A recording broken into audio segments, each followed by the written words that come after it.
Welcome back everyone, welcome to civil services study. UPSC civil services के लिए next test है 500। देखिए 500 test है ये। 500 टेस्ट अगर आप 10 का एवरेज भी ले लोगे ना तो 5000 क्वेश्चन हो जाते हैं। बोलते हैं 2000 क्वेश्चन की प्रैक्टिस कर लो किसी एग्ज़ाम के लिए तो इनफ है, लेकिन यहाँ तो 5000 आपके पास क्वेश्चन है। तो एग्ज़ाम से पहले इनका कम से कम 2 बार तो रिवीजन कर ही लेना। बहुत सारे प्रश्न सीधे सीधे मिलेंगे कुछ एक्सप्लेनेशन से। तो चलिए इसी को कंटिन्यू करते हैं, फोकस करेंगे वर्ल्ड ज्योग्राफी पर। तो क्वेश्चन नंबर 1 पर आ जाइए। निम्नलिखित कथनों पर विचार करना। 3 स्टेटमेंट है यहाँ पर, बताने के इनमें से कौन सा करेक्ट होगा। पहला स्टेटमेंट है एंडीज़ जो है ना, एंडीज़ मोड़दार पर्वत का उदाहरण है। दूसरा स्टेटमेंट है ब्राज़ील पठार पर पाए जाने वाले प्रदेश कैंपोस घास भूमि प्रदेश कहलाते हैं। अमेज़न का मुहाना विषुवत रेखा पर अवस्थित है। बताइए एंडीज़ मोड़दार पर्वत है या वलित पर्वत है। देखिए मोड़दार और वलित एक ही बात है, तो करेक्ट है पहला वाला स्टेटमेंट। ब्राज़ील पठार पर पाए जाने वाले प्रदेश कैंपोस घास भूमि प्रदेश कहलाते हैं। दूसरा भी सही है और तीसरा भी सही है। अमेज़न का मुहाना विषुवत रेखा पर अवस्थित है। सारे के सारे तो करेक्ट हो गए, ये बी हो जाएगा इसका आंसर 1 2 3। तो देखिए उपरोक्त सारे के सारे सही हैं। एंडीज़ पर्वत मोड़दार या वलित पर्वत का उदाहरण है, इसलिए करेक्ट है पहला स्टेटमेंट। ब्राज़ील पठार पर पाए जाने वाले प्रदेश कैंपोस घास भूमि प्रदेश कहलाते हैं। यहाँ येब्रो वनस्पति पाई जाती है जिससे पेय पदार्थ का निर्माण किया जाता है, तो दूसरा भी करेक्ट हो गया। अमेज़न नदी जो है एंडीज़ पर्वत से निकलकर पेरू तथा ब्राज़ील में प्रवाहित होती है। इसका मुहाना विषुवत रेखा पर अवस्थित है, तो तीसरा भी करेक्ट हो गया। क्वेश्चन नंबर 2 पर आ जाइए। संसार के शुष्कतम स्थलों में से एक अरिका अरिका दक्षिण अमेरिका के किस देश में अवस्थित है। Argentina, Ecuador, Peru, Chile. कहाँ पर अवस्थित है अरिका। संसार के शुष्कतम स्थलों में से एक अरिका चिली में स्थित है। तो संसार के सबसे शुष्कतम स्थलों में से एक जो अरिका है वो दक्षिण अमेरिका में है। कहाँ पर है, चिली में। क्वेश्चन नंबर 3 पर आ जाइए। निम्नलिखित कथनों पर विचार करना है। 3 स्टेटमेंट है यहाँ पर, बताना कि इनमें से कौन सा करेक्ट है। पहला स्टेटमेंट है मनोस एक बंदरगाह है, ब्राज़ील में स्थित है। दुनिया का सबसे अंतरतम बंदरगाह है क्या ये, और यह बंदरगाह ब्राज़ील की निग्रो नदी पर स्थित है। अमेज़न दुनिया की सबसे बड़ी नदी है, सबसे लंबी नदी है, जिसका जलग्रहण क्षेत्र विश्व की नदियों की तुलना में सबसे बड़ा है। बताइए कौन सा इसमें जो है सही है, कौन कौन। देखिए मनोस बंदरगाह ब्राज़ील में स्थित दुनिया का सबसे अंतरतम बंदरगाह करेक्ट है पहला स्टेटमेंट तो। और ये बंदरगाह जो है ना मनोस बंदरगाह निग्रो नदी पर अवस्थित है, ये भी सही है। अमेज़न दुनिया की सबसे लंबी नदी नहीं है, अमेज़न दुनिया की दूसरी सबसे लंबी नदी है, क्योंकि पहली तो सबसे लंबी नदी नील नदी है ना। लेकिन इसका जलग्रहण क्षेत्र विश्व की नदियों की तुलना में सबसे बड़ा है, इतना तो करेक्ट है, लेकिन ये गलत है, इतना ये सही है, तो पूरे ही तो कटेगा ना। अब सेकंड को एलिमिनेट कर दीजिए, जहाँ जहाँ पर सेकंड है, सॉरी थर्ड को एलिमिनेट कर दीजिए, जहाँ जहाँ पर थर्ड है वो नहीं होगा। तो इसका आंसर हो जाएगा ऑप्शन नंबर बी, केवल एक और दो। तो देखिए मनोस बंदरगाह ब्राज़ील की निग्रो नदी पर अवस्थित है, दुनिया का सबसे अंतरतम बंदरगाह है। अमेज़न दुनिया की दूसरी सबसे लंबी नदी है, पहली तो नील है ना। इसका जलग्रहण क्षेत्र विश्व की नदियों की तुलना में सबसे लंबा है, बड़ा है मतलब, इसने तीसरा तो गलत हो गया। दक्षिण अमेरिका दक्षिण ब्राज़ील से निकलने वाली 3 नदियों कौन कौन सी हैं। उरुग्वे, पराग्वे, पराना नदी के तंत्र को क्या बोलते हैं, प्लाटा बोलते हैं, एक चीज़ याद रखना। और ये रियो डी प्लाटा में गिरती हैं। पूछा जाए कि दक्षिण अमेरिका में किन 3 नदियों को प्लाटा बोलते हैं, किन 3 नदियों के क्षेत्र को, तो उरुग्वे, पराग्वे और पराना नदियों के तंत्र को, क्षेत्र को जो है प्लाटा कहा जाता है। क्वेश्चन नंबर 4 पर आ जाइए। साउथ अमेरिका के किस देश की राजधानी विश्व की सबसे ऊंचाई पर स्थित राजधानी है। अर्जेंटीना की राजधानी ब्यूनस आयर्स, वेनेजुएला की राजधानी काराकस, कोलंबिया की राजधानी बगोटा या फिर इक्वाडोर की राजधानी क्विटो। यही इक्वाडोर की राजधानी क्विटो, इसका आंसर हो जाएगा ऑप्शन नंबर डी। तो देखिए इक्वाडोर की राजधानी क्विटो विश्व की सबसे ऊंचाई पर स्थित राजधानी है, इसको याद रखना। क्वेश्चन नंबर 5 पर आ जाइए। निम्नलिखित कथनों पर विचार करना है। 4 स्टेटमेंट है यहाँ पर, बताने कि इनमें से कौन सा करेक्ट होगा। पहला स्टेटमेंट है कोटोपैक्सी एक शांत ज्वालामुखी है जो इक्वाडोर में स्थित है। ब्राज़ील के कहवा के बागानों को फजेंडा कहा जाता है। अल्फ़ा अल्फ़ा एक घास है जो पंपास क्षेत्रों में उगाई जाती है और पंपास घास भूमि प्रदेश पशुपालन के लिए प्रसिद्ध हैं। दूसरे एग्ज़ाम में इन 4 लाइनों से 4 अलग अलग प्रश्न बन सकते हैं, लेकिन यूपीएससी करेगी थोड़ा मल्टी डायमेंशनल। बताइए इनमें से कौन सा करेक्ट है। देखिए पहली बात तो कोटोपैक्सी एक एक्टिव वोल्केनो है, शांत ज्वालामुखी है नहीं, इक्वाडोर में माना कि सही है लेकिन पूरा कटेगा ये।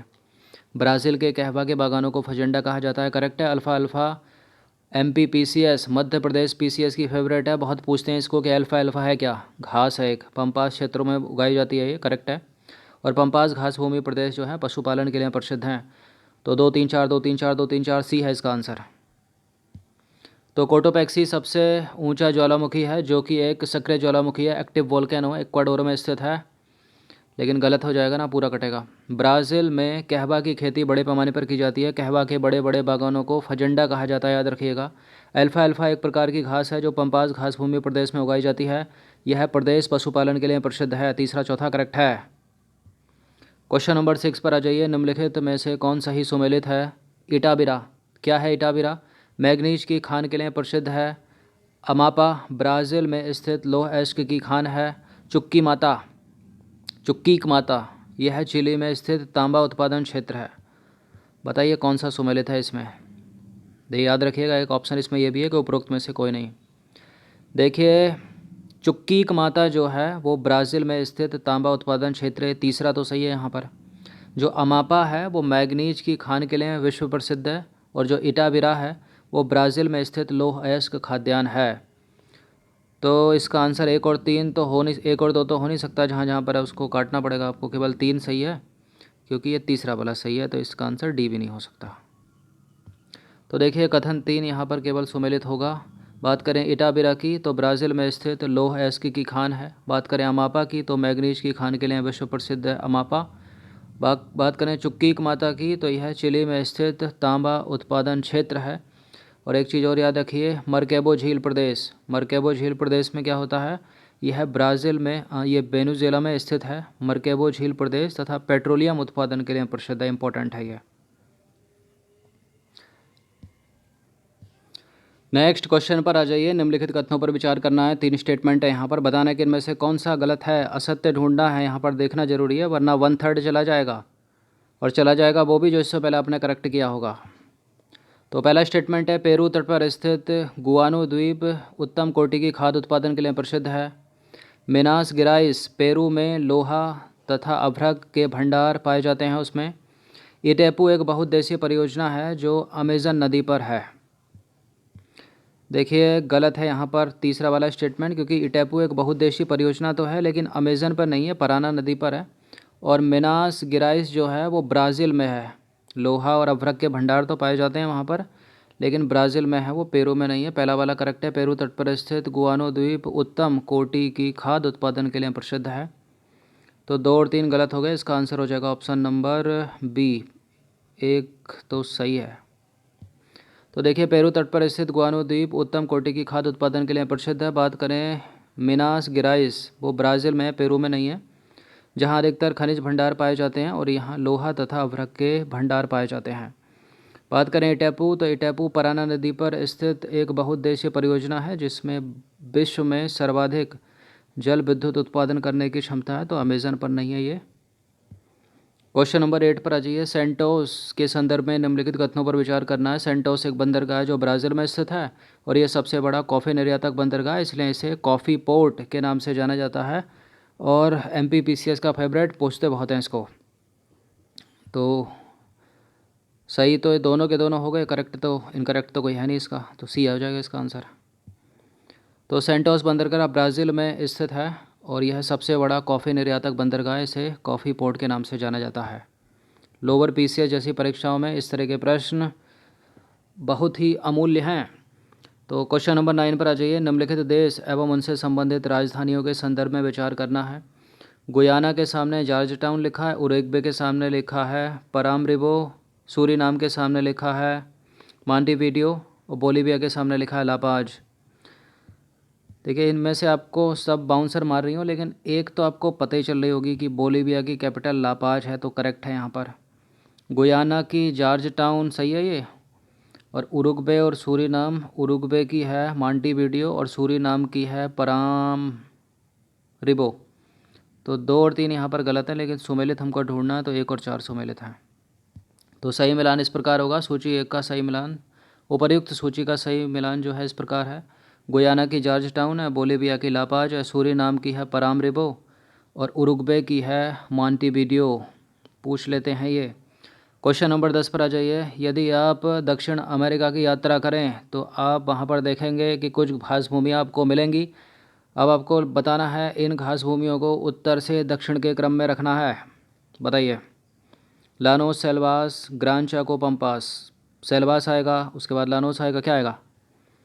देखिए, यदि आप दक्षिण अमेरिका कॉन्टिनेंट महाद्वीप की यात्रा करेंगे तो सबसे पहले जो खास भूमि आपको मिलेगी वो मिलेगी लानोस, उसके बाद सेल्वास मिलेगा, थोड़ा और नीचे जाएंगे तो फिर मिलेगा ग्रान चाको, सबसे दक्षिण में मिलेगा पम्पास। कहाँ पर मिलेगा ये आपको? अर्जेंटीना में। लानोस सबसे ऊपर कहाँ पर मिलेगा? वेनेजुएला में।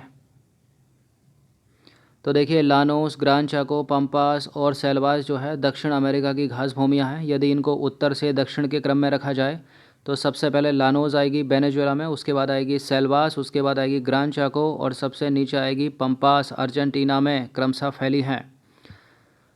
तो ये प्रश्न इससे पहले जो हमने वर्ल्ड ज्योग्राफी जो कवर किया वो उत्तरी अमेरिका और दक्षिण अमेरिका था। ये पूरा का पूरा दक्षिण अमेरिका है, इसको कवर कर लेना। इस तरह से एक एक टॉपिक जो हम पकड़ के चलेंगे तो उससे रिलेटेड सारे प्रश्न जो है करेक्ट होने की संभावना बढ़ जाएगी। तो 500 पर टेस्ट था ये, मतलब यानी 5000 टेस्ट क्वेश्चन हमने कंप्लीट कर लिए हैं। बहुत होते हैं, कम से कम 2 बार इसका रिवीजन कर लेना। ये एक तरह से एंटीडोट है जो आपको पिछले 1 साल से मिल रही है। अगर डेली 2 का भी एवरेज आप लगाओगे तो हल्का हल्का जो है कम बोझ के साथ आपको सुनिश्चित सफलता की ओर अग्रसर हो रहे हो आप, अगर बिल्कुल अनुशासन से तैयारी कर रहे होगे तो। धन्यवाद।